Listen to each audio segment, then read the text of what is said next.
All right. Hey everybody. How is everyone doing this wonderful Sunday?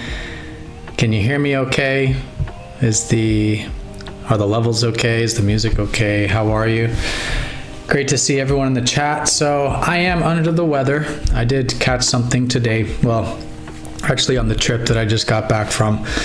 So I'm pretty sure I caught something on the plane on my way back, but today I did start to have these symptoms. So I did want to get this out to you all anyways, but please forgive me if I have to maybe cough or sniffle a lot or anything like that. Just wanted to make sure that I did connect with you all today since we weren't able to make it last week. So thank you so much for your questions. Looks like we have quite a few questions, so I'll get to all these, but before we do, just want to give a shout out to everybody. Dispassionate Observer, thanks for your question. Thanks for joining. Kani, oh wow, can I pronounce that? Kane Adia. Am I saying that correctly? Thank you so much for joining. First time here. Great to have you. Gift wrapped, always a pleasure. Thank you so much. Miss L, great to see you as well. Angelique, always a pleasure. Cynthia Norton, great for you to join.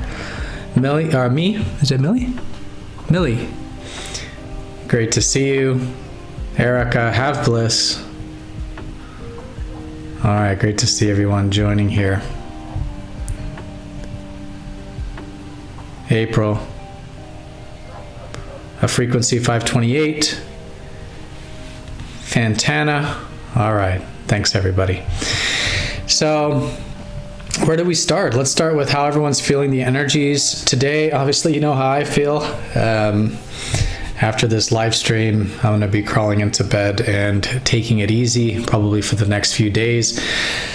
We've got Mercury retrograde coming up next week, so almost a week from today. So not this Monday, but next Monday, Mercury will be going retrograde, followed by Mars retrograde on December 7th, December 8th, around there. So we do have a lot of retrograde energy coming up.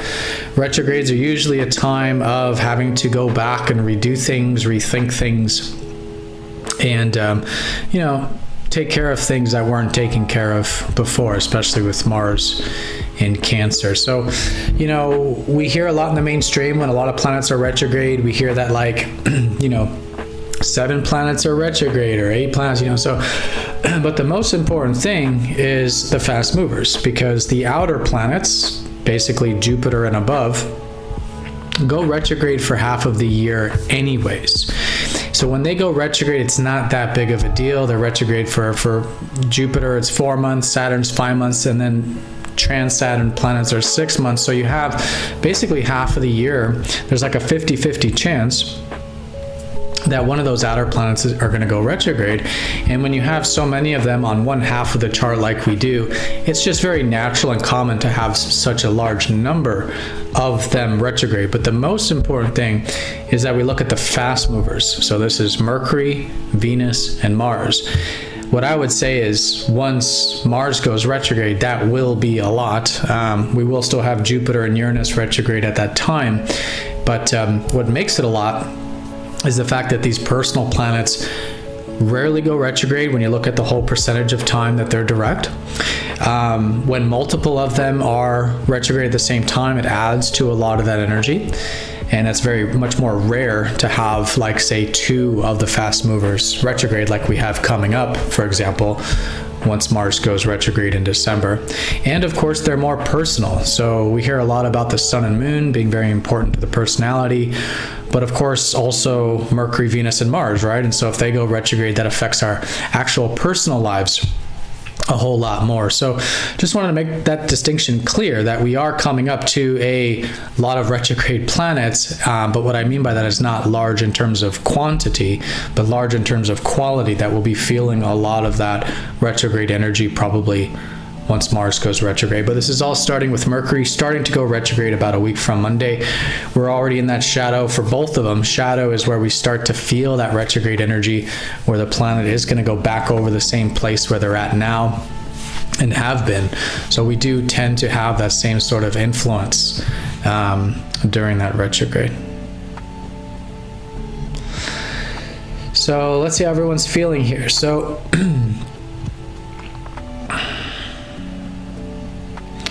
Gift Rep says, heavy full moon, stubbed my little toe, allergies were off the charts, some plants died, and your Microsoft Word stopped functioning.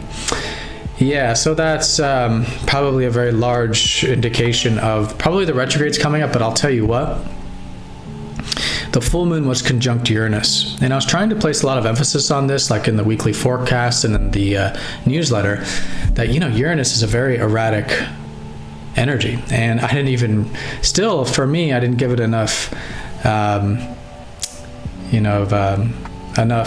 you say, I didn't emphasize it enough, even in my own life, because it ended up being actually quite erratic and quite disharmonious for me personally. So I went on a vacation. It was, not to complain, but it was objectively one of the worst vacations I went on. Luckily, it was a very short one. We were put in a hotel room that was like right above this club music and right above this beach bar. After we asked them, we wanted a quiet room, and issues with taxis and things like this. And so it was just a very stressful and erratic full moon for me personally as well. I learned a lot about being a little more flexible, a little more adaptive, but really I think listening more to my true self, because at the end of the day, if I was to really have listened to my true self during making those bookings, I would have either made totally different bookings or probably not even went at all, because it wasn't a vacation that I needed to go on. And there was a part of me that didn't even want to really go anyways. And, had I listened to that true self, I probably wouldn't have had that kind of experience. So just want to say that, the full moon was definitely, at least from what it was for me and what I saw astrologically, definitely had a lot of that erratic, spontaneous, ungrounded energy.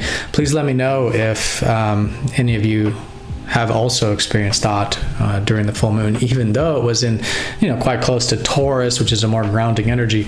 Uranus in Taurus is really shaking things up there. So Millie, feeling very much in cleansing mood, wrapping up stuff, and also a lot of honoring the ancestors. Oh, great to hear. Mars in Cancer, I think, speaks a lot to that. Obviously, everyone's individual charts is what makes all this personal. But, we have Mars in Cancer, which is all about connecting more to our past, more to our roots, more to who and what's important to us emotionally in life. So it is an excellent time for healing, an excellent time for clearing, an excellent time for, yes, honoring our ancestors, I would say, with Mars in Cancer. And again, with Mars starting to go retrograde on December 7th, that might be a really good time to start to go back and rehash some of that stuff too. So Millie also asks, when is Pluto actually moving into Aquarius? I never know what to say to everyone talking about it in tropical. I just say Pluto is getting into Capricorn now, but no time frame. Well, yeah, so that's true. It just so happens that Pluto is entering both Aquarius in tropical and Capricorn in sidereal at the same time. So it does not always align like that, especially not with true sidereal. So it's very synchronistic that they're both switching at the same time. But let's take a look at exactly, I can't recall off the top of my head exactly how long Pluto will be in Capricorn. So I'm animating the chart here. You can see Pluto moving right here in Capricorn. Let's find out exactly when Pluto leaves Capricorn and starts to enter Aquarius. So that's going to be starting February 2041. Okay, so we're talking 17 years, but that's just the start. It takes time for Pluto to enter. So he's going to go retrograde back into Capricorn and then officially enter Aquarius around November of 2041. So we're looking at about 18 years. Pluto is moving faster in the sky than his average speed because of his elliptical orbit. So things are a little bit quicker there, slightly. But Capricorn's also a little bit of a smaller constellation than 30 degrees. You can see here it's a little bit smaller than this 10th house, which is 30 degrees here. So that kind of makes it a little bit quicker. Otherwise, a Pluto transit would be typically about 20 years. So that is how long I think these systems and structures will be changing collectively with Pluto and Capricorn. It's also where we'll be, I think, reconnecting with our self-empowerment and personal sense of achievement and accomplishment. And Pluto is helping us do that personally with this very long transit. And then once Pluto officially goes into Aquarius, I think that's where we can, on a personal level, connect more with our community, feeling empowered to connect with community, maybe the world, the future. And then collectively, I think we'll see some very significant transformations to technology during that time. That's when we saw a lot of innovation technologically, back in the very late 1700s, very early 1800s, and that really, a lot of those innovations really gave birth to the Industrial Revolution that we have today. So that's how I think we'll experience it in true sidereal. I still think tropical is still accurate. For the more physical experiences, as I've said before, I don't think that tropical is not useful. It certainly is. It just shows more of the physical aspects of the self. And I think, collectively on a physical level, we'll likely see more of this individuality, more of this sense of transformations to technology, like we're seeing already since Saturn's been in Aquarius and true sidereal has been with the AI stuff. But we'll certainly still see that, I think, tropically too. But I think the fundamental is the Capricorn, the transformations to the systems and structures, as well as our own sense of achievement and accomplishment for what is the next 18 years. And there was a question at the very beginning, dispassionate observer, by what constellations do we know the ages, like Pisces and Aquarius? So that's basically wherever the sun is during the spring equinox.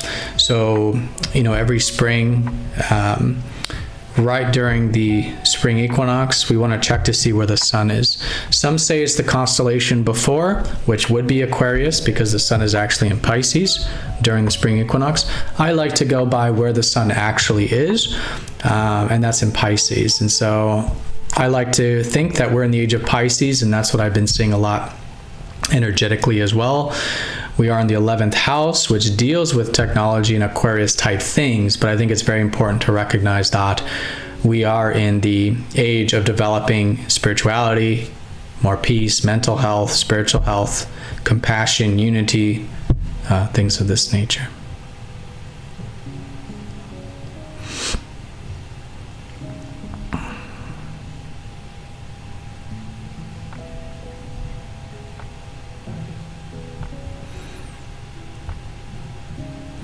So Erica says, some slight creative kerfuffle, but slowly ironing it out.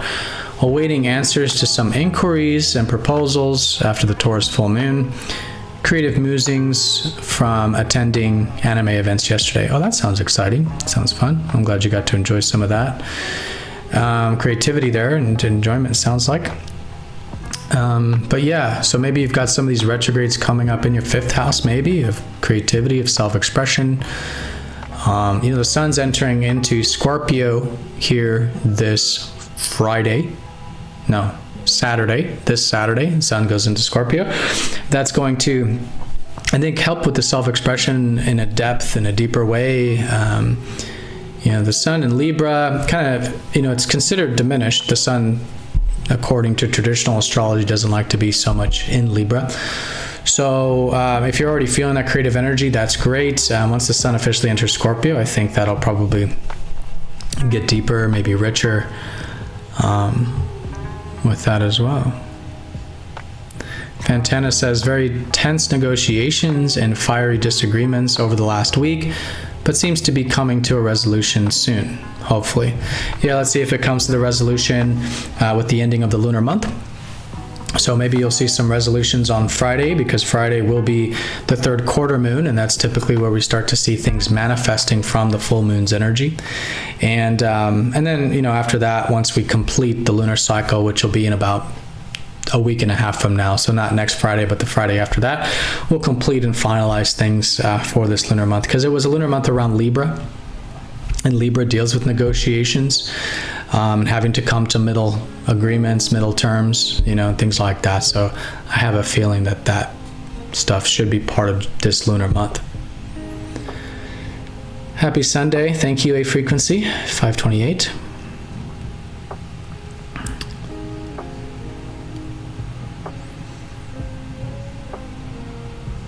So Erica says, I have to update technology at the moment since everything is AI, so I need to complete my 13 science certification via MTZ, but I need another licensing code to finish up and onward. Okay, yeah, email me, Erica. Prometheus, very important news. Prometheus is back online. So for those of you who have not been able to relicense, I've emailed you all out. If you contacted me, hopefully, if you don't get a response in the next day or two, shoot me an email. And if you need a relicensing from an existing purchase that you made, I can send you that relicense. And of course, if you want to make a new purchase, that's available too, or the free trial, that's available also as well. And if you go to the website masteringthezodiac.com and click software in the menu, in the top menu, that's a discount from the full price.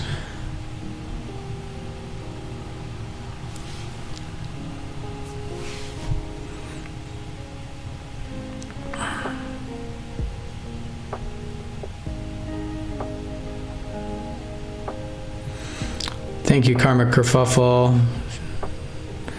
So sorry that you got sick, Athen. Yeah, it's a bummer. I learned a lot. I could have taken better care of myself too, honestly. I wasn't eating the best and taking care of myself very well, so it's a fine balance for me. Good morning. Creatuitive, cool name. Creatuitive Guru.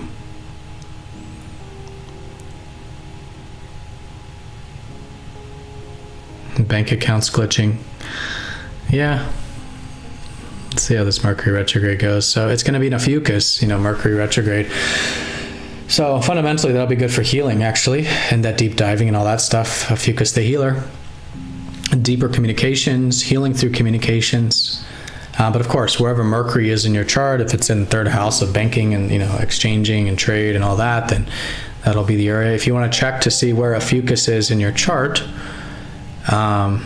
definitely do that. And that'll show you the exact area that Mercury is going retrograde for you. So if you have a fucus in your 7th house of relationships, you can expect the retrograde to be affecting that area. You can also check out Mastering the Zodiac for the chart calculator. A lot of you already know the chart calculator, but that is always available.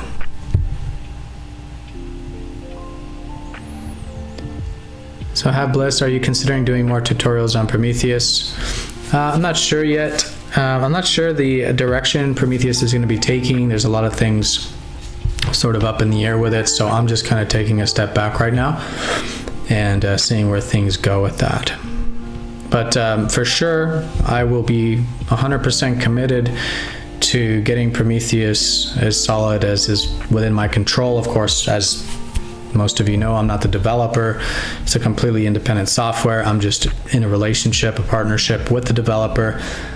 But I don't have a whole lot of control in terms of the direction and things like that. So I am committed, though, to doing that and making sure that the community does have a true sidereal software. So Angelique says, I think I've just finished a 6-month cycle. My health took a hit toward the beginning of spring, and I feel like I finally turned a corner. Well, that's great. That is fantastic. I wonder if your health sectors were activated there with the eclipses, right?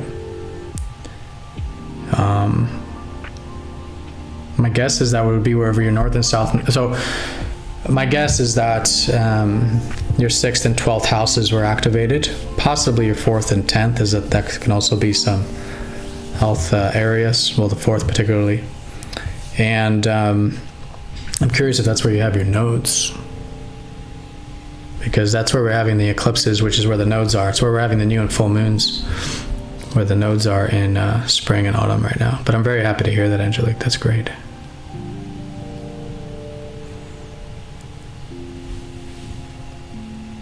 So Ran asks, will you do a Pluto and Capricorn video? That is a great idea. Yeah, it is a really good idea. I do talk about it a lot in podcasts, but maybe I will make a specific video for that. Yeah, so Rob says, say something about Mars retrograde. Maybe that was an earlier question. So Mars deals with, our drives, our needs, what we want. So whenever he goes retrograde, and he does go retrograde for a while, I think he'll be retrograde till the end of February. Let me give you all the exact date. But it's always a redoing to our motivations, our drives, what we want in life. So yeah, he'll go retrograde until February 23rd. So December 7th to February 23rd. He only goes retrograde every roughly 2.5 years. And so usually quite significant. Mars is the fiery, the masculine, the assertive, the proactive part of ourselves, of everybody. And retrogrades are always a time to rework, reconsider, reconnect. It can put outward goals, outward motivations kind of on the back burner, but that's good. It's good to be reflected on. If things aren't flowing during the Mars retrograde, it's usually a great indication to take a little bit of a step back, maybe examine things a little bit, as it's a time to really figure out who we are and what we want. It's really what it's about. And so we want to facilitate that. We want to be flexible, trying new and different things. That's the retrograde. But we want to experiment, because it's during this time that we discover more of our needs, our goals, what we want, and then the path forward is much more solid and more clear. So if you want to check where that is in your natal chart, wherever you have Cancer and Gemini. So basically there's almost the second half of Gemini, let's say the last third of Gemini, and Cancer. Wherever you have those constellations in your chart, that's where the Mars retrograde will be, the area of life. So Jeremiology says, I began to feel Mercury shadow energy yesterday in knowing words to say, but not being able to speak them. Yeah, I've been all over the place with my with my language, particularly today. Mars shadow energy has love surging through me, but not knowing how to transmute and use it. Yeah, so hopefully what I just described there. In Cancer, it's about being a protector for ourselves and others, and connecting to who and what's important to us personally in life. Yeah.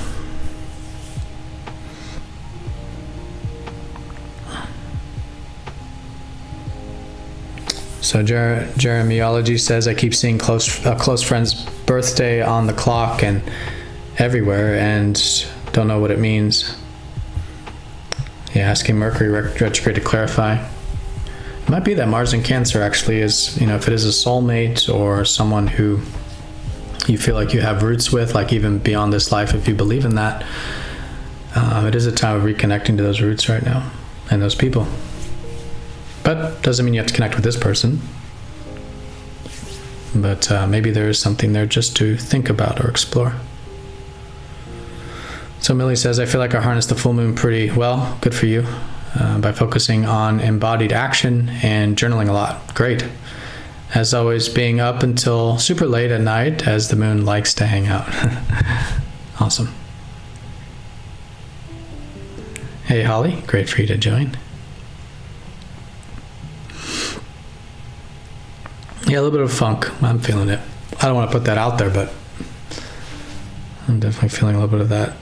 It is positive, but a little bit of funk. Yeah, I agree with that, Cynthia. Yep.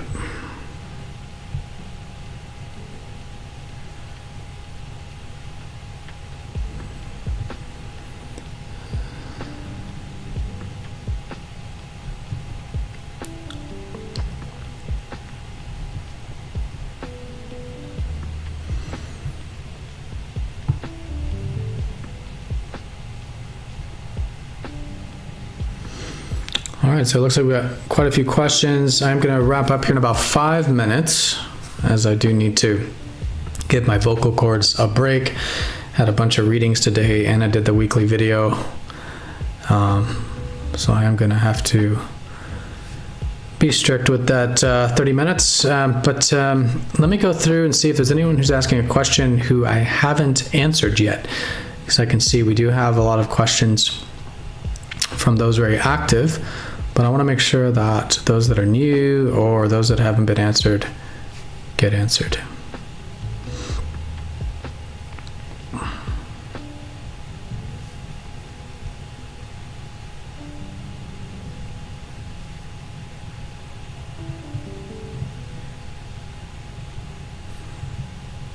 Well, if you have Prometheus and it's working, then don't worry about it. Just keep using it. The issue was just if someone needed a relicense or a new license. So a relicense would be like if you had to reinstall it on a new machine or something like that. So it did not affect any already installed versions of Prometheus.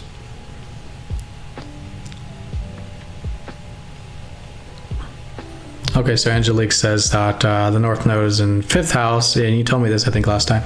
South Node in the 11th. So I guess it is part of the 6-month cycle then, because where we're having then the new and full moons now are in your 6th and 12th then. Or no? Yeah.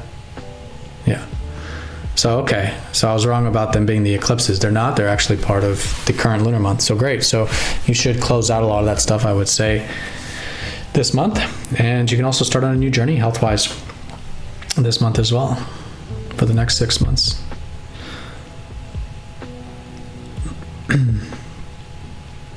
So Ren asks, is Venus squaring the nodes? Let's go. Let's see. Where's Venus? And she's in Sagittarius. So yeah, she probably is. Where are we at? 17th.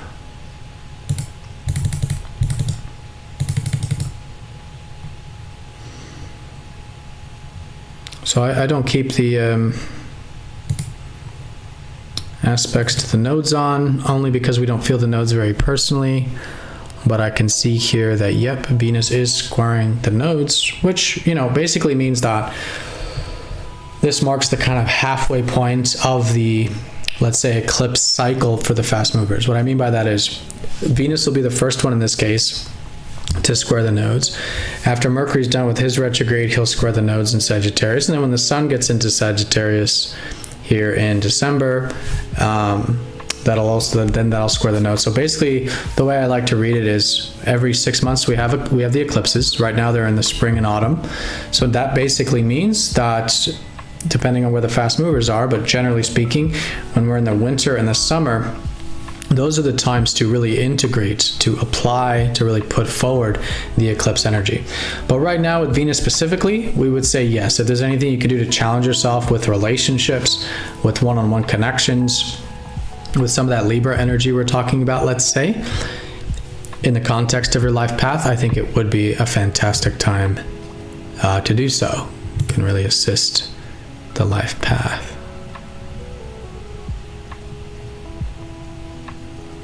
Oh, sorry, Millie. No, I don't have a podcast. I just go on podcasts. I have been thinking about going on a podcast, though.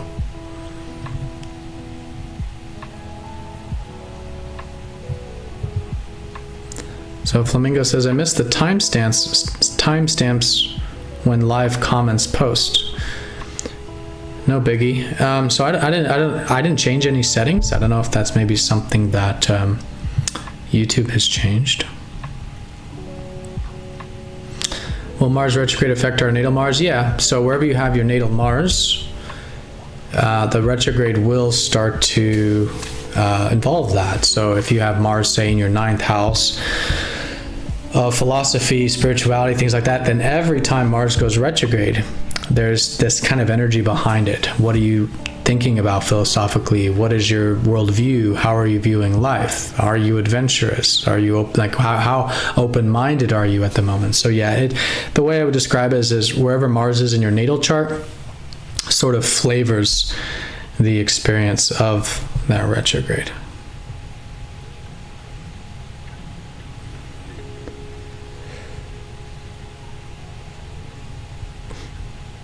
Okay, so Daniel asked if I'm born on December 22nd, am I Sag in a Fucus or just Sag? Let's see how close the 22nd actually is.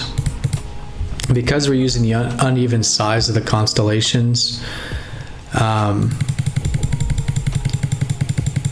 it's not an exact day every month like in tropical. Oh yeah, so the 22nd you're well in Sagittarius. The sun is within about 3 degrees, but honestly, it looks well set in Sag. So you did say December, yeah. So December 22nd. I would personally consider you a Sag, Daniel.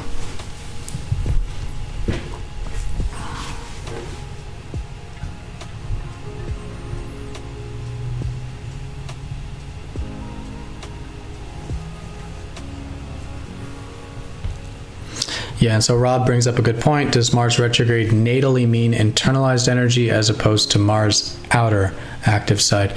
So yeah, the retrogrades are always going to pull things more internally. All right, so that's why it's about reflecting on one's goals, one's needs. It's more of an internal process. That's for all retrogrades. And you could say wherever Mars is passing over during that transit, that's the part of the chart that's going through an internalization. But that's the case for every retrograde. Retrogrades are always about internalizing whatever part of the chart that they're activating.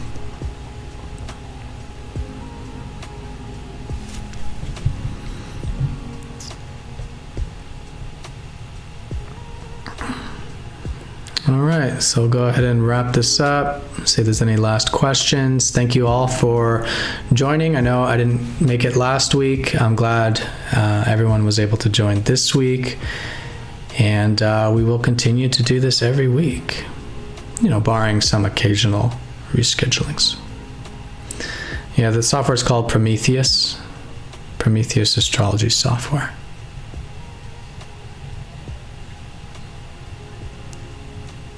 All right, so I'll let you all go. Thank you so much, everyone. Have an awesome week, and I'll see you all next Sunday. Thank you again. Take care. Bye-bye.